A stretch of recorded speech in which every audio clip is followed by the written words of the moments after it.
So everything's fitting in the middle just fine. But you see how the dash cap basically has to fit over the old dash, so it's a little bit smaller and tighter, and it's preventing this panel from fitting in here, right here in the corner. So I'm gonna put a little cut in here so that it could spread a little bit, so we can get it to press in a little farther on each corner.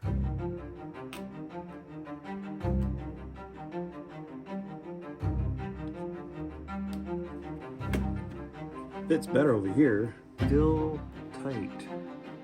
I'm gonna put 2 cuts.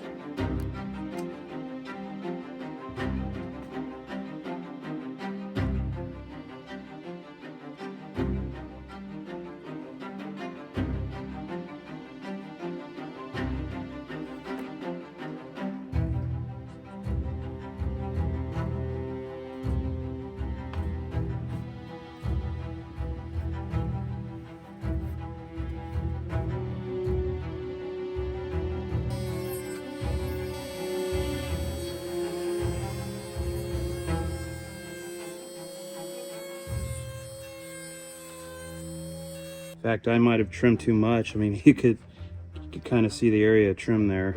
Some of that plastic I used to fill the dash pad, maybe I could put in there and form it a little bit, smooth it out.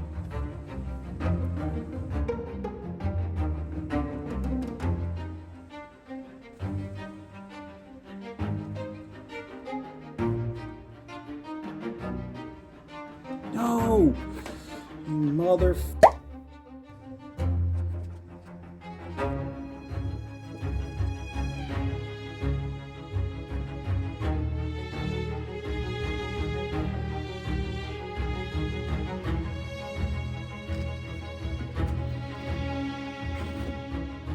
I hate to end a video on a bad note, but it kind of is a bad note. Let me show you the fix that I did. It's not perfect. It just sucks because it's like the dash pad was coming out so good, you know, and then this is where we're at. Let me show you what it looks like, and then let me talk to you about the dilemma I'm in. So you can see here's the dash pad. We got the AC vent on the driver's side. Got this guy in, glove box door. I mean, everything about this dash looks phenomenal compared to what it looked like before. Here's the screw up. You know, I trimmed too much out of here. I tried to melt some plastic in there to patch it. And, you know, it doesn't look the greatest. So unfortunately, the iron hit in here caused more damage. I tried to touch it up with the face of the iron to kind of melt in little, you know, like this hammer tone type or texture. Not completely terrible, but it's there. You could see it, you know, especially that corner. And it's just, it sucks because it's like you got that blemish now. And when everything else on the dash came out so great, you know, so happy with everything else. Yeah.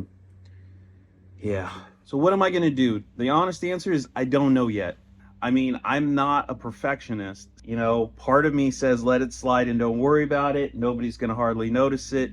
When you jump in a car, you're probably not going to ever see it. It's funny because I drove the wagon yesterday to go get gas, right? And I jumped in it, driving it. I'm thinking about all this. I'm thinking about this dash. And then when I get back and I get out of the car and I go, you know what? Not once did I look over the surface of the dash to see what imperfections are there in the Coronet, you know, so you'll probably get over it pretty quick. So here's the thing, it's bothering me right now. My fear is I go through all the trouble to put it in the car, it bothers me, and then I live with the regret because I have these little blemishes here, and I think to myself, I should have just redid it and changed it before I put everything into the car, because once it's in the car, it's going to be a pain in the ass to try to change the dash pad or remove it and to put a new cap on it and all that while it's in the car. I don't feel like laying on my back on the floor. I don't feel like dropping the dash back down. I don't feel like pulling it back out. It's gonna be a nightmare. If it's gonna get changed, it's gotta happen before it goes back into the car.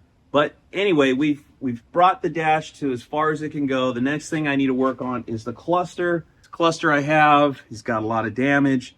This face is cut out for a stereo. It's cracked. And then even the gauges, like you could see a bunch of rust inside of there. I might end up having to get another cluster, and between the two of them make one good one.